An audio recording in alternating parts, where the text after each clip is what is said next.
Hi, so welcome to this Ripple Q&A session on CFDs. We're just waiting for a few more people to join.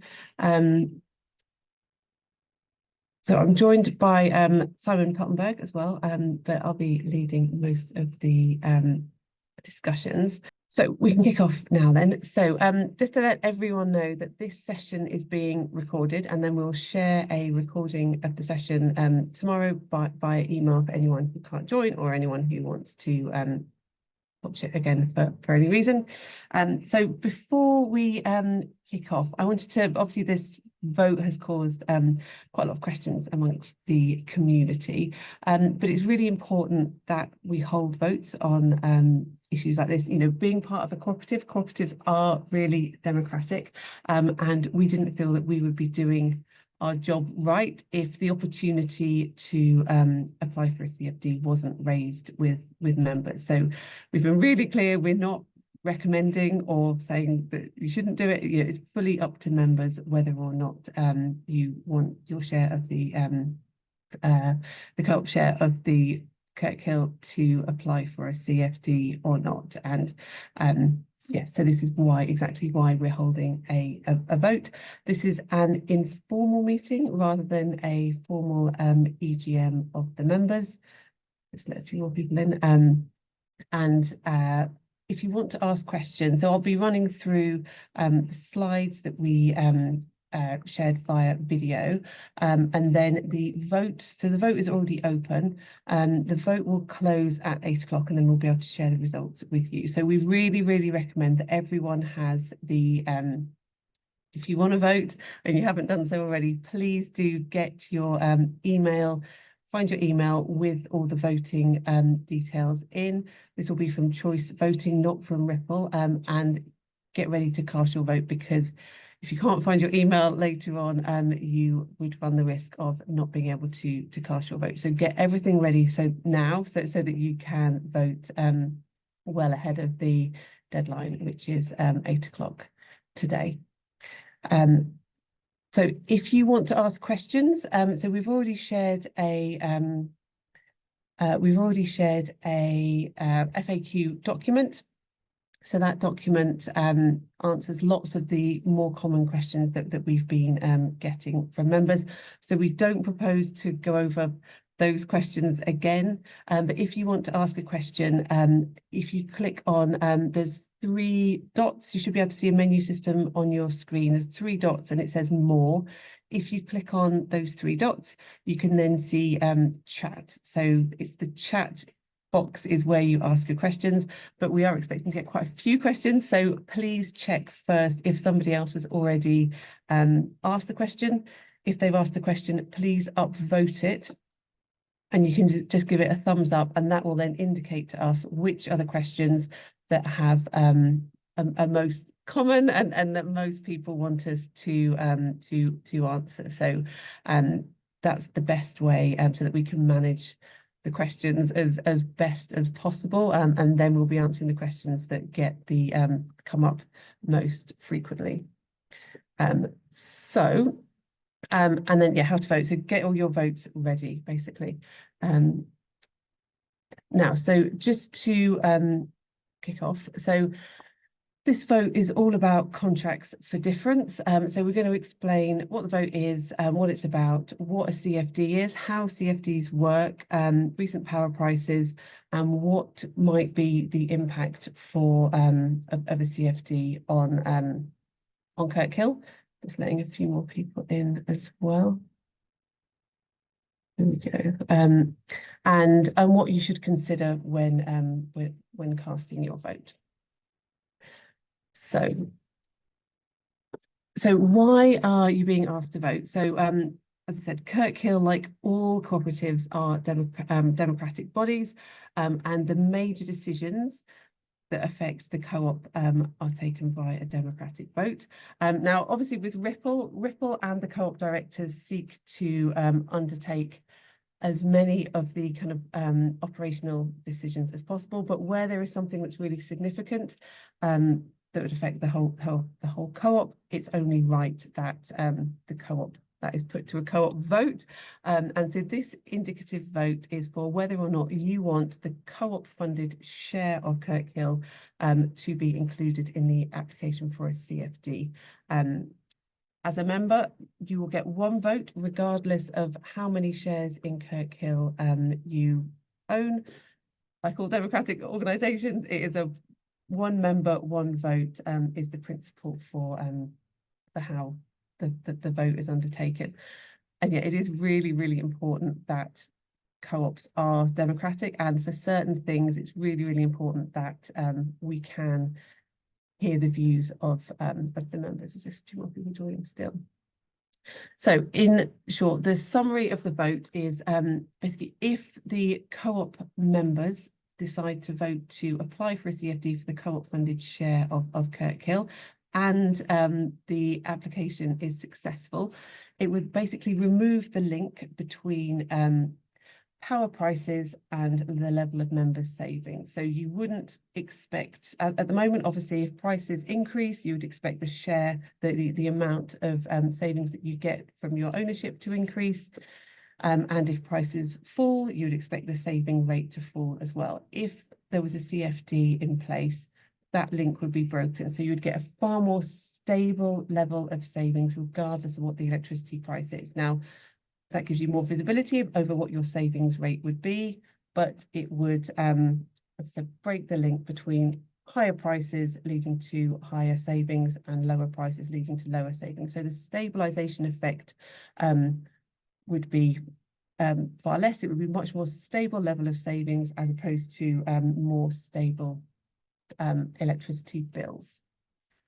Now, we don't know, obviously, what the electricity price is going to be, so we can't say whether or not the overall level of savings over the 15-year period of a CFD would be greater or less with a CFD as opposed to in the market. But what we would know is that they would be far more stable and more visible. So in terms of what contracts for difference are, so CFDs are the main subsidy mechanism in the UK for renewable energy, and the government is about to open an auction for it's the 6th round of CFDs. As we said, a CFD could potentially deliver greater savings, but without the benefit of hindsight, we don't yet know. But electricity price forecast, the government's electricity price forecast, which is what we use when we look at what potential savings could be in future, they have fallen in recent months. And also potential changes to the electricity market could potentially reduce the value of the electricity from Kirk Hill within the market. But in general, CFDs are quite a complicated mechanism. In general, the impact of the CFD would be, if there was a CFD, it would give you more visibility over the level of savings that you would get over that 15-year contract duration. You would have far more visibility over what your payback would be. The flip side of that is that you wouldn't have any protection from price spikes. So as we've seen over the last couple of years, when you own a bit of a wind farm that's operating, if prices increase, the level of savings that you get could also increase significantly, as we've seen with grey-father over the last few years. But also the CFD, as I said, it is a subsidy mechanism, and we love the fact that Ripple is a way of getting new renewables onto the grid without the need for subsidies. Obviously, if it was if members were in receipt of that subsidy, that would remove, it would stop it being a subsidy-free mechanism, essentially. So how do CFDs work? So essentially what you do is it all stems around a strike price, and essentially you receive a top up to that strike price. If the wholesale electricity price is below the strike price, you get topped up to that level. The flip side is if electricity prices are higher than the strike price, you have to pay back the difference. So as you can see on the graph, the green area is where you would get topped up. So where the wholesale price is lower than the strike price, you get topped up to that amount. If the wholesale price is above the level of the strike price, the red area, you have to pay back that difference. Now, strike price CFDs are awarded according to according to a competitive auction. So projects bid into an auction, and the government looks at which projects it can afford to award CFD CFDs to according to the budgets that it's set, and then it awards from a sort of bottom up, it ranks them all on a bottom up basis, and the cheapest one gets it first, then the second one, up to the point at which all the budget would be spent across the various different projects that have applied for a CFD. Now, CFDs are index linked according to the Consumer Price Index. So you would expect the level of the CFD strike price to increase each year with inflation. Now, as we said, the link between the market electricity price and member savings would be broken with a CFD. So here you can see your level of savings would be far more stable throughout the 15-year period of a CFD. So here you can see the purple area. So you've got the orange area is the project's operating cost, and then the difference between the operating cost and the CFD price would effectively be your level of savings. And as you can see, it's really, really flat regardless of what's happening with the wholesale price.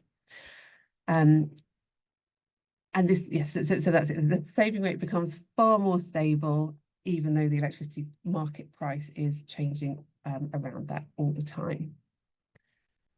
Now, market prices, as we said, have fallen in recent months and years. So here you can see the electricity market, wholesale electricity price. This is from Ofgem's website, and you can see the purple dots are where we fix the electricity price for Grey Gather. So you can see in the first year we fixed the price essentially just before the energy price crisis hit. So set level of savings for Grey Gather in the first year were at 9.7p. Then in the second year, prices in the market were a lot higher. So the actual level of savings that we fixed for the second year were 27 pence a kilowatt hour. After that, and that was just before prices came right down. So prices fell a lot during year 2. Obviously, the level of savings remained constant at that 27p level. But then in year 3, because the price had fallen so significantly, the level of saving that members are getting in year 3 is about 6.5 pence per kilowatt hour. And so there you can see that, you know, without a CFD, you have, it's not a perfect correlation, but there is a very good relationship between the wholesale electricity price and the level of saving that members get. So it's not perfect, but there is that relationship whereby higher wholesale electricity prices lead to higher savings for members. Lower electricity market prices lead to lower levels of savings. It's that relationship that would be broken under a CFD. Now, obviously with the CFD, a lot of it all sort of hangs on what the strike price is. Now, there's a cap on the level of strike price that you can bid into the auction, and that cap is set at about £89 per megawatt hour for this auction. Eagle-eyed members might notice that this graph kind of shows what the CFD strike price is, or the maximum that it could be, which is the green line. Now, that green line also includes things like REGOs and any embedded benefits that may be that the project may get. So it's slightly higher than the actual £89 strike price. But here you can see at the maximum strike price possible in this auction. That's the green line. The purple lines are the government electricity price forecast. So the solid purple line is the central, and then you've got the longer dotted line, that's the high, and then the short dots are the low scenario. So here you can see that in the highest bid that you can put in, or what's kind of like the default bid, that would be higher than, or that is higher than all of the government's current electricity price forecasts. If that level of CFD was achieved, that would lead to around 7 pence per kilowatt hour saving over that 15-year lifetime of the project, and that runs from 2026 to 2040 essentially.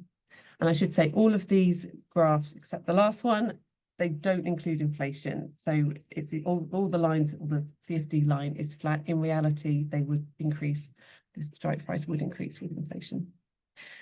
Now here you can see this is last year's strike price for for onshore wind. So last year's strike price was about £72 per megawatt hour. And as you can see, in most years, that is higher than the government's electricity price forecasts. This would deliver, if we achieve the same level as last year, you might expect around a 4.7 pence per kilowatt hour saving throughout the duration of the CFD. Now, obviously, we don't know what the CFD price will settle out at. So if the auction was very competitive, there were lots of projects bidding in, you would then tend to expect prices, the strike price to settle at a lower level in the auction. If that happened, say potentially at around £60 per megawatt hour, as you can see here, in lots of years, particularly in the high scenario, the market price would deliver greater value than the government's electricity price forecasts indicate a higher value outside the CFD than in it, but the CFD still delivers greater value than the low and the central in most years, but not all years, I should add. This would deliver around about 3.3 pence per kilowatt hour saving over that 15-year duration of the CFD. Now, obviously, another scenario that is very front and centre of people's minds is if there was another electricity price crisis like we've just been through. And if in this scenario, electricity prices spiked above where they are now, say they spiked to around £180. This is shown by the orange line, and this is not a government price forecast. This is just our scenario that we built based on just an expectation of potentially prices spiking to £180. If that happened, then as you can see, the level of the CFD during the electricity crisis would be potentially significantly lower than the market price that would be secured outside of the CFD. So potentially after after any energy crisis has sort of been resolved, prices could potentially fall back to below the level of the CFD. But certainly during the electricity or an energy crisis like the one that we've just been through, it would not be unreasonable to expect that the wholesale price would be significantly above the level of the CFD during the crisis. Okay, and then here we have the strike prices and the electricity price forecast shown with inflation. So as you can see, the strike price would increase. We've assumed 2% inflation here just to keep things really simple. That's what the government's inflation target is. So here we've shown the strike price increasing 2% a year, and then we've also inflated the government's electricity price forecast by 2% as well. So some key details about the CFD. So the applications close on the 19th of April, and there's then an auction in the summer, and the exact dates of the auction haven't yet been determined. It depends on whether there's appeals to applications and various other factors. The contracts last from April 2026 to actually April 2041, so that's 15 years. As I said, the maximum strike price that the rules of the CFD set for onshore wind are £89 a megawatt hour, which is 8.8 pence per kilowatt hour, and for solar it's £85 a megawatt hour or 8.5 pence per kilowatt hour. I should say these are inflated, so the CFD operates in a 2012 price world to make it easy to compare different CFDs that are awarded at different times. We've inflated everything to 2024 prices just to keep it relevant.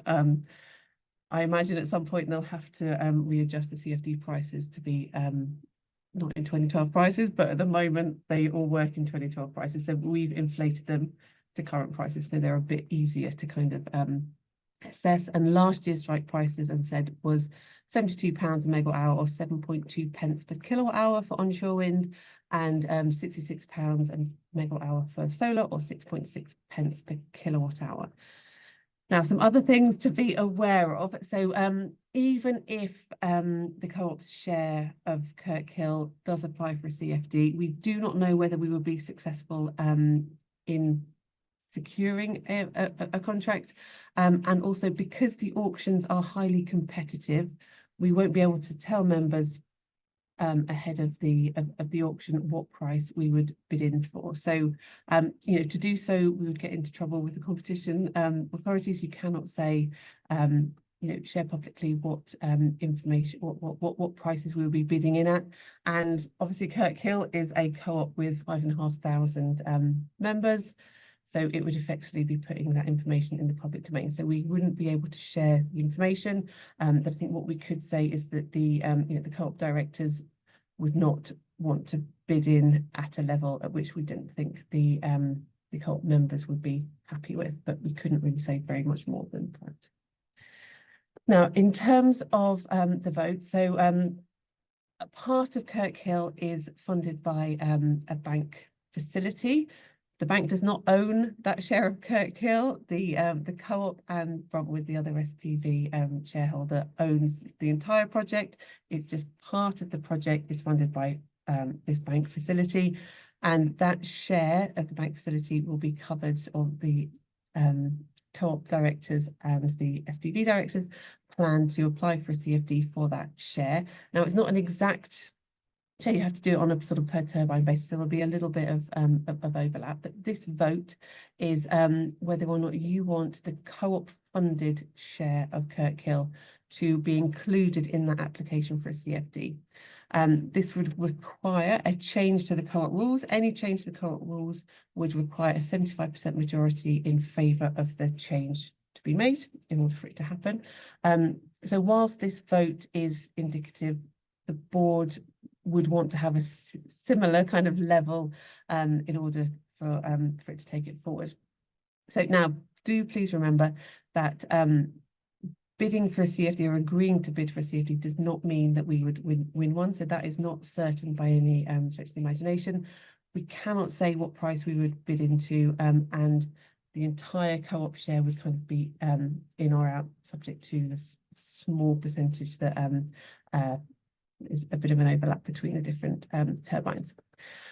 So in terms of considering your vote and what to consider when you're thinking about voting, essentially the two different options are, with a CFD, you would have far more stable and predictable levels of savings. You would have visibility over your payback period. Without a CFD, you get more stable bills because you can maintain that link between electricity, wholesale electricity prices and the level of savings, and you would keep that protection from price spikes as set out in the share offer. So it's kind of, do you want stable savings or would you want more stable bills? That's the kind of two, the big difference between a CFD and not having a CFD. So do you want the ability to benefit from you know, higher savings when prices are higher, or would you prefer to have more stable savings regardless of what's happening in the electricity market?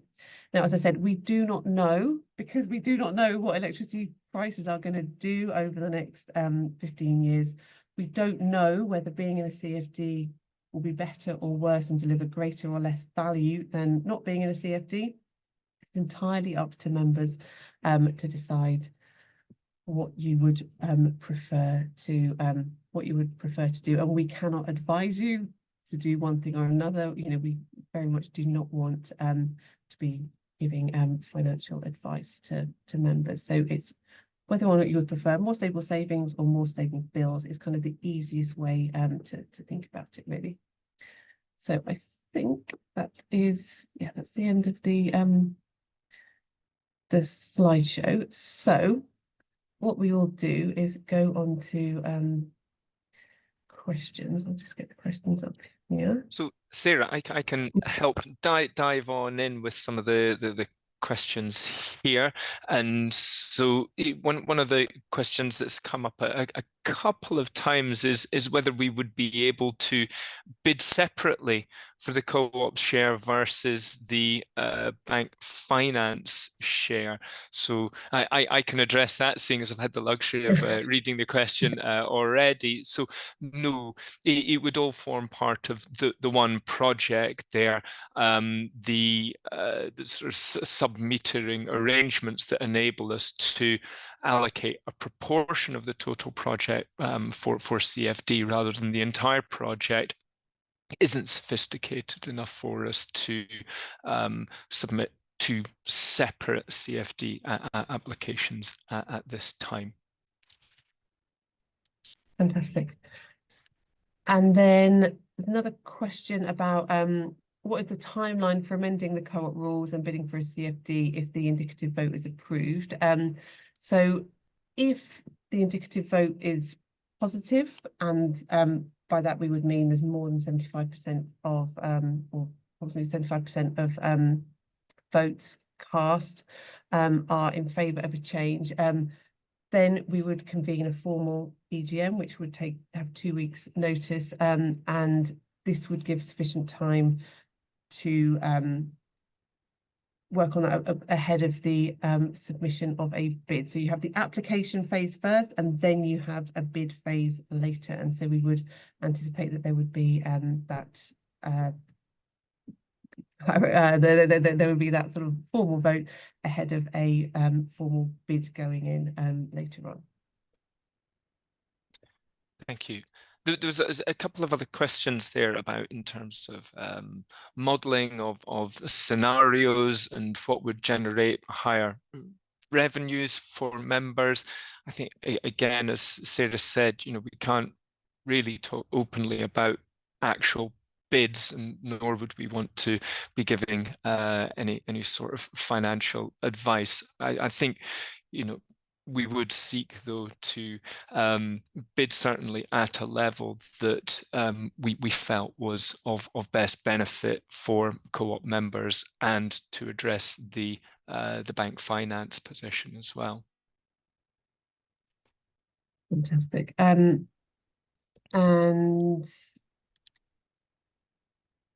are you able to select the power price you bid for under a CFD, or is it simply linked to the building costs and therefore there's not much optionality on the CFD price? So no, there's the cap on what you bid, but there's no restrictions on what you bid below that cap. And yeah, so it doesn't really depend on the build cost. It's and the government structures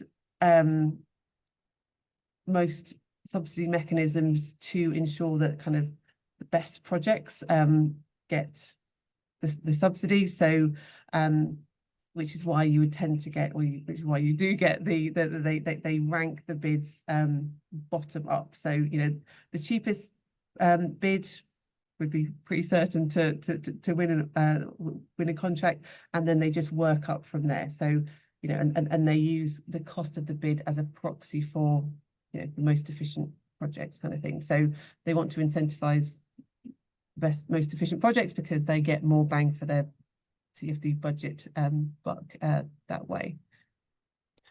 So the next question I was going to pick up on here is one that you'll enjoy, Sarah. Is a sort of ethical question. Is it right that the subsidy, for want of a better expression, under CFD is funded by consumers and not the government? And is that right? It is an interesting question. I suppose I'll just start out. With a CFD, it could go both ways. If wholesale prices go very high, then the generators are paying back, and that then reduces the burden of levies on consumers. But that's just giving you a bit of time there to think, Sarah. So members, as I guess there's two parts of this. So the first is that you all, as electricity consumers, you are all paying for these subsidies anyway already. And Yeah, most levies are and subsidies are effectively paid for by consumers one way or another, particularly with electricity subsidies. You know, electricity consumers are a very good proxy for taxpayers, which is why it is could be argued it's been attractive for the government to levy electricity consumers. You know, it's been really fantastic that Ripple is a way of getting new renewables deployed without being dependent on subsidies. And you know, personally, I am very proud that we've done that. And one thing to add is that we've been so there's the tax issue that we've been lobbying for, but also we're increasingly lobbying to say that basically our members shouldn't pay energy levies because they're building their own unsubsidized wind farms and solar parks. So therefore it's not fair that they also pay subsidies for other for basically electricity that they can't use because all their electricity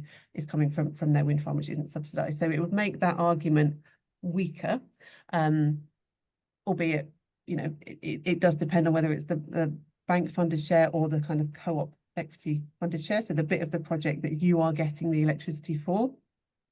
If you are getting electricity from your wind farm that is unsubsidized, there's a very, very strong argument to say that you shouldn't then be paying for somebody else's to get subsidized electricity for somebody else.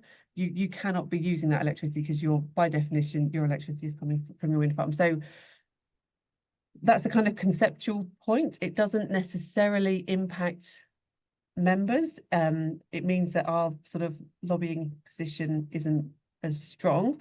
And yeah, it's fantastic that we've found a way to get new renewables built without the need for subsidies, which I'm extremely proud of. So yeah, that would be the sort of lobbying point would be weakened if the co-op share was getting subsidies, obviously. So, you know, but again, you know, whether or not we're successful in lobbying for energy levies to be for consumers who own their own source of unsubsidized renewable generation to be exempted from those levies, we absolutely cannot say yes, we would get this or no, we wouldn't. You know, we are lobbying for it. We don't know whether or not we would be successful. So we wouldn't necessarily want people to take that into account, kind of thing, because it's such an uncertain thing. But yes, it is that kind of more of a conceptual. Do you love being part of a project that isn't where your electricity that comes from the share of that project that you have funded yourself isn't subject to any subsidies? Yeah, would you want that to continue or not? But it is kind of it's a bit of an esoteric point, I think, but it's a very good question and I like it. There was a few questions in relation to the bank, and some of the questions suggest that people think that the bank may own part of the project. Just to be clear, the Kirk Hill wind farm has two shareholders. There's the co-op, which owns 60% of the project, and then there's the co-investor, Bruntwood, which owns 40% of the project. The bank has provided finance, so debt finance, to support the construction of the project. The bank finance constitutes about 30% of the capital cost of the project. So to be clear, that the bank doesn't own any shares in the project, and the bank has not asked us, answering another question here, to bid for a CFD. But we do know through a lot of conversations with the bank that if we trade a proportion of the power via CFD, and that proportion that we trade via CFD is nominally allocated by us as the revenue that we'd use to pay off the bank finance, then the bank knows that that revenue is stable for the term of the CFD. So that's a 15-year term, and that enables the bank to lower some of the debt coverage ratios and the rest of it associated with that finance. So it just makes it that little bit more cost effective, and it gives us as the operators of the wind farm the comfort that, you know, for co-op members, maybe, depending on how tonight goes, the wholesale price volatility is good because you're exposed to that wholesale price volatility through your bills at home. But the bank doesn't have that impact. The bank wants nice, stable income, and that's what the CFD achieves. And I think, as Sarah touched on before, part of the reason that government has come up with CFDs is because government recognises that lowering the cost of capital can be achieved through a stable revenue. So that's why the CFDs were designed in this way, to help lower the cost of capital and the cost of debt by giving the lenders that confidence on revenues. I don't know if there's anything you want to add to that. No, I mean, just it's the co-op project, and it's Bruntwood's project. It's not the bank's project, but it is, yeah, as I've said, the CFD has been designed to bring forward more projects, and the expectations, certainly with, big offshore wind farms and, really big projects in mind, is that they would be project financed, i.e. with, bank finance, which is why the CFD is sort of particularly well suited to cover the finance element, because that is exactly what it's been designed for. And sorry, just to add to that, in terms of, yes, the bidding strategy for the bank proportion, well, that's something that will be decided by the SPV shareholders. So that's Bruntwood and Co-op board, and with input from ourselves. A lot of that will be driven by the financial model and the various elements of the bank finance requirements there. Yeah. So we've got another view on what's our view regarding the risk of price cannibalization, specifically in the wind renewables market. So for people who aren't familiar, price cannibalization is it's where you have, if you imagine, like, say a coal station or a gas station which operates flat out across the entire year. So every single hour in the year, it kind of generates exactly the same amount of power.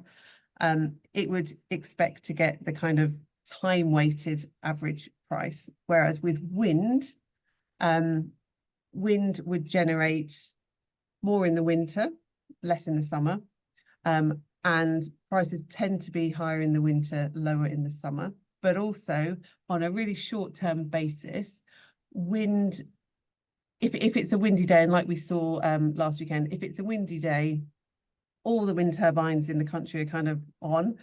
That suppresses the electricity price. So you get a kind of link between wind generation and prices. So wind, kind of high wind, pushes the price down.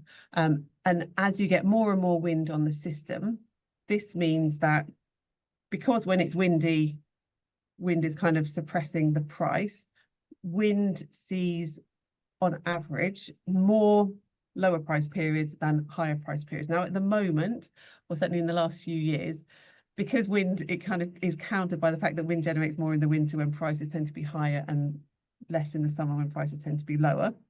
There isn't much of an effect at the moment. As you get a lot more wind on the system, you would expect to get, more periods of low, potentially negative prices when it is really, really windy, particularly if it's really, really windy and really sunny, which we saw last weekend. And so that's called price cannibalization. And so that's when you get the average price that wind receives is lower than if it was generating exactly the same level in every single hour of the year. Now, in terms of whether, I mean, in terms of the relevance for a CFD, in a world of perfect forecasting, you would expect to get those periods of price, of low prices sort of built into the PPA prices that are offered by suppliers effectively. So it's not necessarily a huge issue. Yeah, so it's kind of it's a thing, and it's a thing that's discussed a lot in the electricity market. But yeah, and it is kind of, you know, if you look at it in isolation, it could look okay.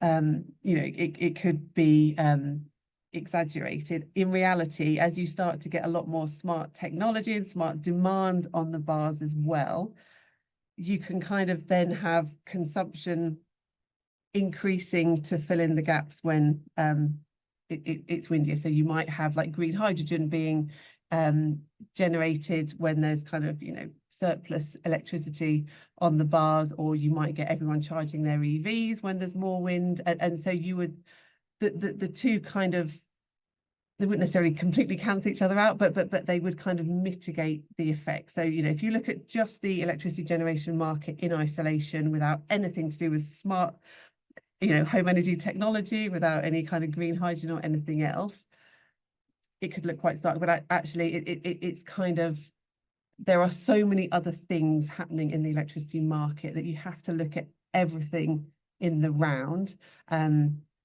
So yeah, so I mean, again, nobody, you know, knows what the electricity price is going to be. Nobody knows what the extent of you know, wind cannibalization might be.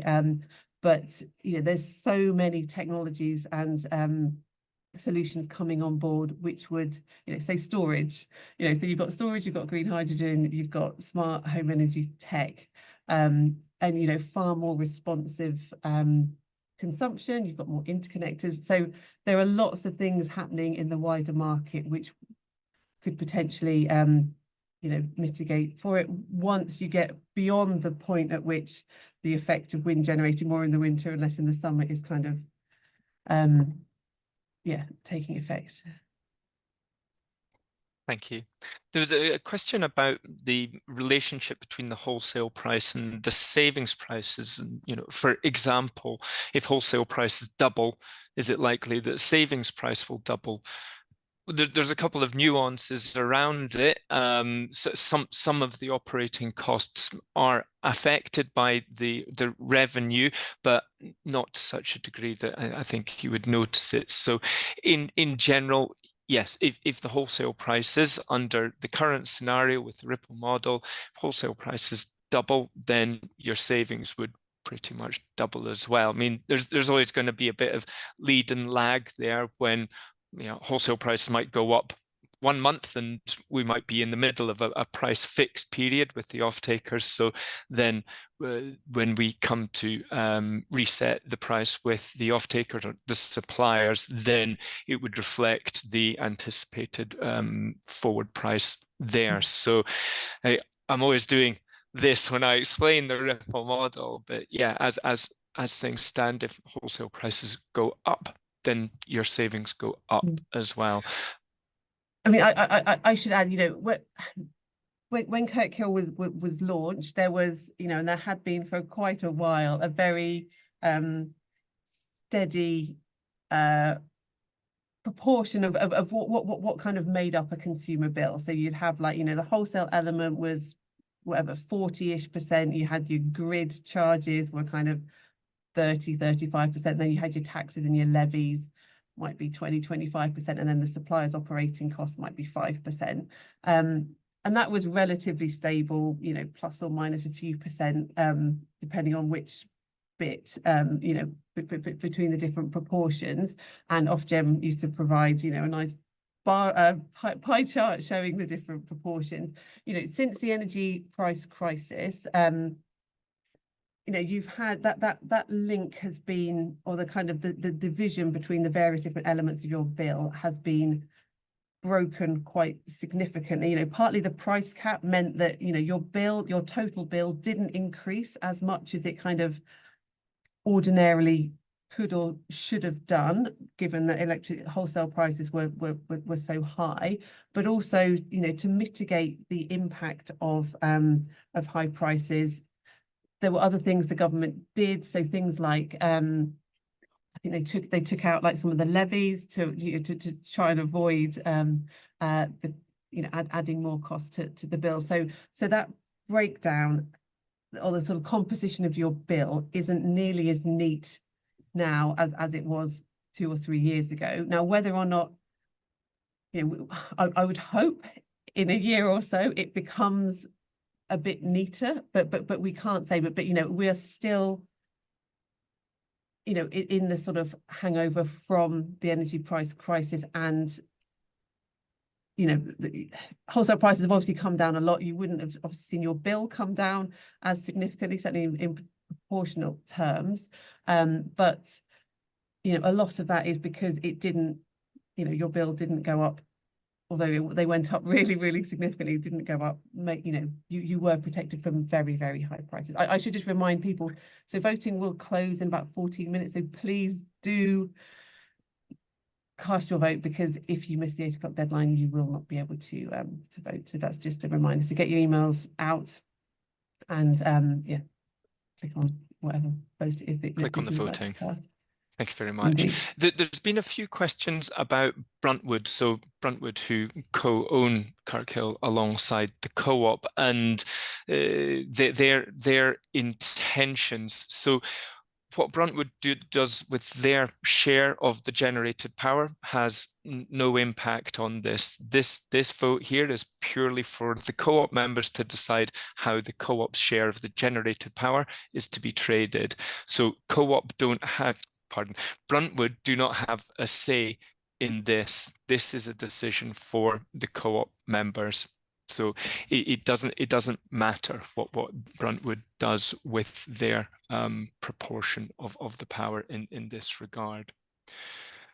There was an interesting. Oh, carry on, Sarah. Sorry, I was going to say there's a question about, are we engaging with the Labour Party regarding treatment of the income as interest? Yes, and we were due to meet Ed Miliband in a face-to-face meeting in March, but it was cancelled at the very last minute, and it was the day before they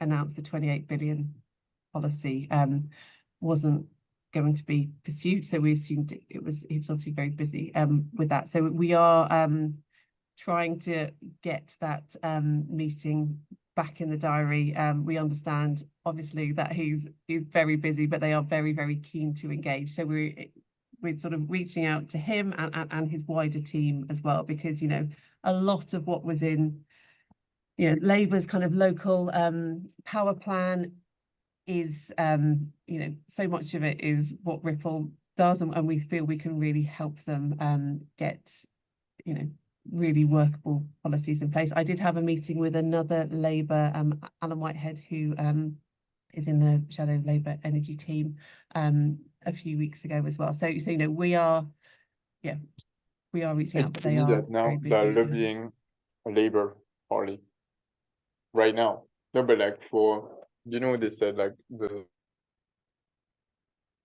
Oh, sorry, there's somebody managed to undo their mute. I was just going to suggest there was a question here about the role of the co-op board directors. Clearly, this is something that we've discussed with the co-op board you know, regularly over the last few months. I think the key thing to emphasize is that the co-op board members are volunteers. They are not experts. We provide them with advice. Their role is to you know, check that they believe us to be acting in the co-op's best interests. But when it comes to CFDs, it's quite a complicated thing. So, you know, Ripple, we are the ones that are best placed to answer your questions on this. What the board were very clear on is that this represented an opportunity for members. Members may have strong views about this, and therefore it should be put to a vote. the co-op board members would not, their views as to whether a CFD is right or wrong for members is not something that we would want to set out there. It shouldn't influence individual members' decisions, because the board members' views should not be constituted as financial advice. Certainly, the key thing to always remember is that they want to give you the opportunity to vote on this. It does represent a fairly significant move from the Ripple model, which was to stabilize your bills, to a stabilization of the savings amounts. Indeed. And there's one more question about could we go into a subsequent auction if this wasn't successful this time? So you're not allowed to apply for a CFD if your project is already commissioned. So given that Kirk Hill is weeks away from not even that probably, so but it's going to commission very, very soon, so certainly by the time the next auction is held next year, it wouldn't be in a position to apply. So this is the only opportunity that Kirk Hill will have to apply for a CFD. So I suggest, just as we're closing up the vote, we can now move on to more general Kirk Hill questions if people we had quite a few come in. So a quick recap on the 3.2 pence per kilowatt hour saving rate for the first 6 months.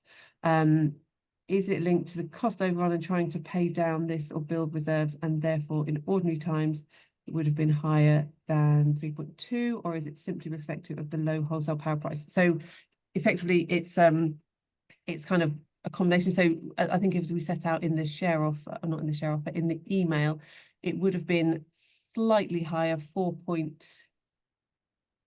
4.5 had we not had to build up sufficient reserves in the project. So because the project is sort of starting to generate going into summer, it's necessary to build up reserves, and obviously in summer you expect generation to be lower, so it's important to build up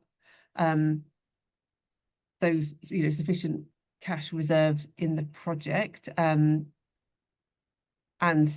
yeah, so the majority of it is the reduction in the wholesale price, but also some people have been comparing it to the level that Greg Vather achieved, which was 6.5, I think, and Greg Vather receives some embedded benefits, which is sort of grid benefits effectively, which Kirk Hill doesn't receive, and also obviously we prices change all the time, and in the it was a few months between when Greg Vather's price was fixed and when Kirk Hill's price was fixed, prices change in that period as well. So yeah, it's kind of it's a combination of needing to build up reserves because we're heading into the summer, but also largely because the power price was lower. But Simon, have you got anything? I was just going to add on in terms of embedded benefits. So as Sarah says, Kirk Hill not eligible, Greg Vather more so, and part of the reason there is that Greg Vather connects at 11 kV, and so that is very much on the distribution network. The 11 kV network is there to distribute power to consumers, really. So that's why it gets a higher rate of embedded benefits than something connecting at a higher voltage. So Kirk Hill does connect onto the distribution. It is a distribution connection, so it's 33 kV, but it is certainly a lot less embedded. It connects into a grid supply point there at Maybole, so there's interactions there with the transmission network, so embedded benefits really won't apply there.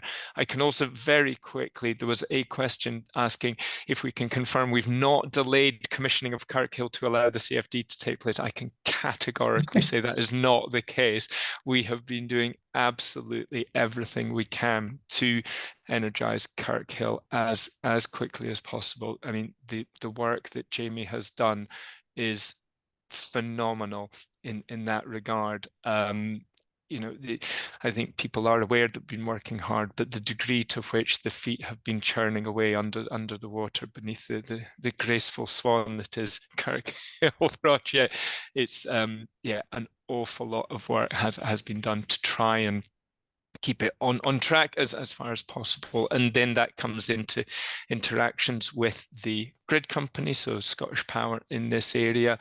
There's been a suggestion, you know, could we seek some compensation from Scottish Power for cost overruns and delays? Sadly not. When you have a grid connection offer, these documents are incredibly standardized, and there is very, very little scope to amend them and to seek for any sort of damages or penalties for late delivery.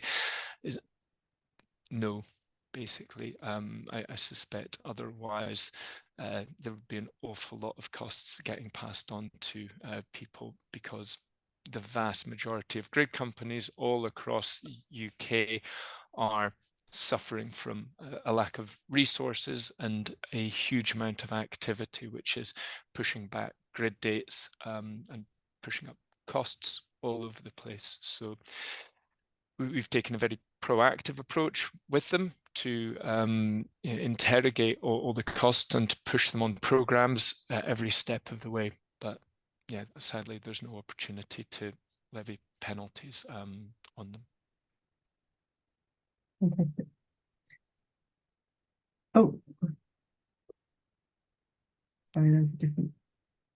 And then in terms of timings for changing the rules at this time, a lot of this has kind of come out as a result of the new consultation around being able to do metering, so to apply for only part of a project. This isn't something that had been available previously, but I wonder if there's anything that you'd like to add to that, Sarah.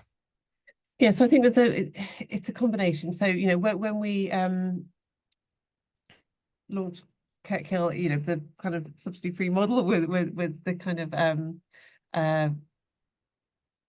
obvious thing.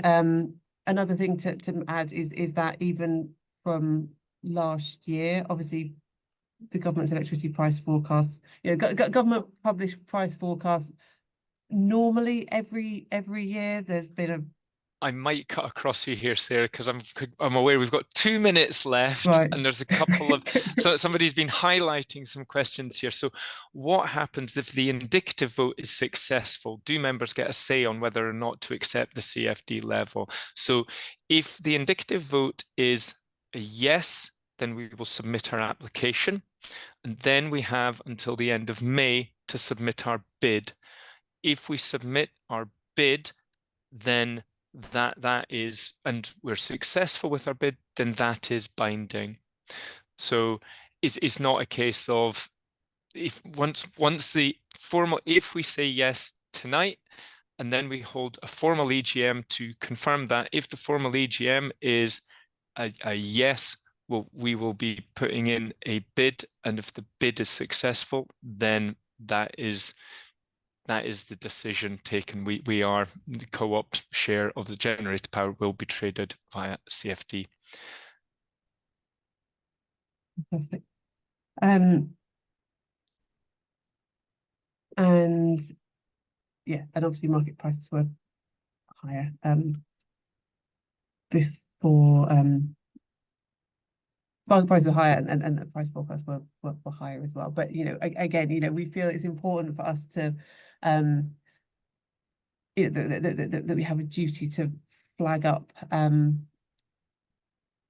these potential opportunities to members. If we certainly if we hadn't mentioned that there could potentially be this opportunity, then we don't feel that would have been us doing our you know, our jobs in protecting or just you know operating within a kind of democratic means, essentially. So yeah, we feel we owe it to members to flag up if opportunities arise that we think they may be interested in, then we should do so.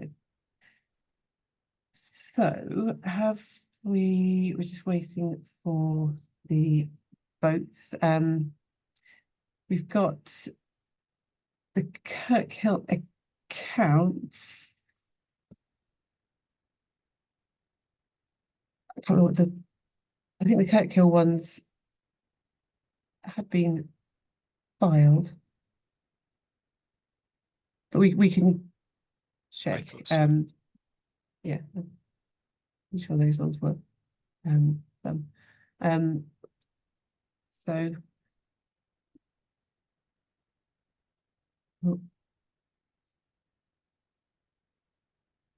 we can see them come through. Are you seeing that, Sarah?